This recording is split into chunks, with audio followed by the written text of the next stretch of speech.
नमस्कार दोस्तों, बाबा नीम करोली कथा प्रसंग में आपका स्वागत है। दोपहर के 12 बजे थे और हर रोज की तरह नारायण बाबा नीम करोली बाबा को रामायण पढ़कर सुना रहे थे। नीम करोली बाबा ने 1973 में महासमाधि ले ली थी, लेकिन नारायण बाबा के लिए तो वो हनुमान जी थे, अजर और अमर। नीम करोली बाबा की ऐसी कृपा थी नारायण बाबा पर कि एक बार वृंदावन आश्रम में आनंदमयी माँ ने एक भंडारा किया तो बाबा ने नारायण बाबा से कहा कि तुम जाकर देवराह बाबा को प्रसाद देकर आओ। देवराह बाबा यमुना तीरे रहा करते थे और किसी किसी को ही दर्शन दिया करते थे। उनके बारे में कहा जाता है कि उनकी कोई उम्र कभी पता नहीं कर पाया। उनकी उम्र 250 वर्ष से ज़्यादा बताई जाती थी। देवराह बाबा ने नारायण बाबा से कहा कि नीम करोली बाबा अमर है और उन्हें कभी मृत नहीं समझना, वो हमेशा रहेंगे। नारायण बाबा ने ये बात गांठ बांध ली और जैसे नीम करोली बाबा के सशरीर रहते उनको वो रामायण सुनाते थे, वैसे ही उनकी महासमाधि के बाद भी ये सिलसिला जारी रहा। ये बात 1982 की है। बाबा कश्मीरी गेट मंदिर में रामायण पढ़ने में मगन थे। अचानक एक व्यक्ति रोता हुआ वहां आ गया। पहली बार आया था, आव देखा ना ताव, सीधे नारायण बाबा के पाँव पकड़ लिए। नारायण बाबा का एक नियम था कि जब वो रामायण पाठ करते थे तो सिर्फ अपने गुरु के लिए, और तब वो किसी से बात नहीं करते थे। नारायण बाबा ने कहा, जा नीम करोली बाबा से कह दे। वो व्यक्ति मंदिर में गया तो नीम करोली बाबा की तस्वीर देखी। परेशान था, लेकिन यकीन नहीं था कि जब कोई जीवित ही नहीं है तो मदद कैसे कर सकता है। मंदिर से बाहर निकल रहा था तो नारायण बाबा ने कहा कि तू बहुत अच्छे वक्त पर आया है। नीम करोली बाबा रामायण सुन रहे थे और तेरी अर्जी भी लग गई। जा, तेरा टायर वहीं झाड़ियों में मिल जाएगा।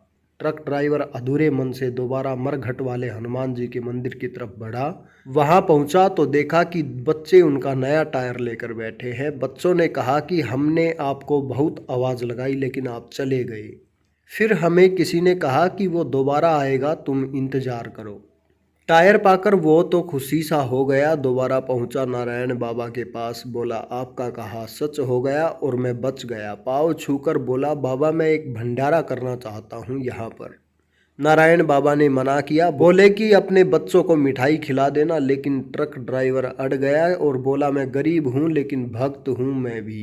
उनकी जिद पर नारायण बाबा ने कहा कि अगले मंगलवार को 1.25 मणी खीर बना लाना, उतना ही काफ़ी है। उसकी जिद पर नारायण बाबा ने कहा कि अगले मंगलवार को 1.25 मणी खीर बना लाना, उतना ही काफ़ी है। उसने तुरंत हाँ भर ली, लेकिन कहा कि मैं लोग नहीं जुटा पाऊंगा, आप कुछ लोगों को निमंत्रण दे दीजिएगा। बाबा ने हाँ भर ली। वो व्यक्ति घर पहुंचा, आप बीती पत्नी को भाई को सुनाई और अगले मंगलवार को 1.25 मणी भंडारे के बारे में भी बताया। पत्नी, भाई और बच्चों ने कहा कि ऐसे दिव्य मंदिर हम भी चलेंगे। पत्नी ने बिना बताए अपने परिवार को भी न्योता दे दिया। मंगलवार आया और सभी खीर का प्रसाद लेकर नारायण बाबा के पास पहुंच गए। उधर नारायण बाबा बहुत से लोगों को न्योता दे दिया हुआ था, भीड़ ज़्यादा थी और खीर बेहद कम। नारायण बाबा को गुस्सा आ गया कि तुमने वचन की लाज नहीं रखी और मूढ़ भाव में इतने लोगों को न्योता दे दिया, कहकर मंदिर से बाहर आकर बैठ गए। ट्रक ड्राइवर ने रोते हुए पाँव पकड़ लिए, लेकिन बाबा ने ध्यान नहीं दिया। लोग प्रसाद के इंतजार में थे। बाबा शांत होकर बैठ गए। इतने में गुरु माँ वहाँ आ गई और बोले कि अगर आपने इन बच्चों की लाज नहीं रखी तो मैं आपसे बात नहीं करूँगी। गुरु माँ के कठोर वचन सुनकर नारायण बाबा मंदिर के अंदर गए और नीम करोली बाबा की तस्वीर से एक लाल रंग की चुनरी उतार लाए और खीर के भगोने को उस कपड़े से ढक दिया। नीम करोली बाबा को भोग लगाने के बाद प्रसाद बांटने का काम शुरू हुआ। तकरीबन 50 लोग वहां मौजूद थे और न जाने कहां से लगभग 100 लोग और आ गए। ट्रक ड्राइवर डर के मारे एक पेड़ के नीचे बैठ गया। गुरु माँ ने प्रसाद बांटने का काम शुरू किया। एक एक कर सभी लोगों को भरपेट खीर मिलने लगी। ये देखकर ट्रक ड्राइवर खुशी से झूम गया। सबको खीर मिली और अंत में नारायण बाबा और ट्रक ड्राइवर को खीर मिलनी रह गई। ट्रक ड्राइवर ने जल्दबाजी में वो लाल कपड़ा भगोने से हटा दिया तो पाया कि वो तो खाली है। गुरु माँ खूब हंसी और बोली, पगले खीर तो थी ही नहीं, ये तो नीम करोली बाबा का आशीर्वाद था। जय श्री गुरुदेव जी।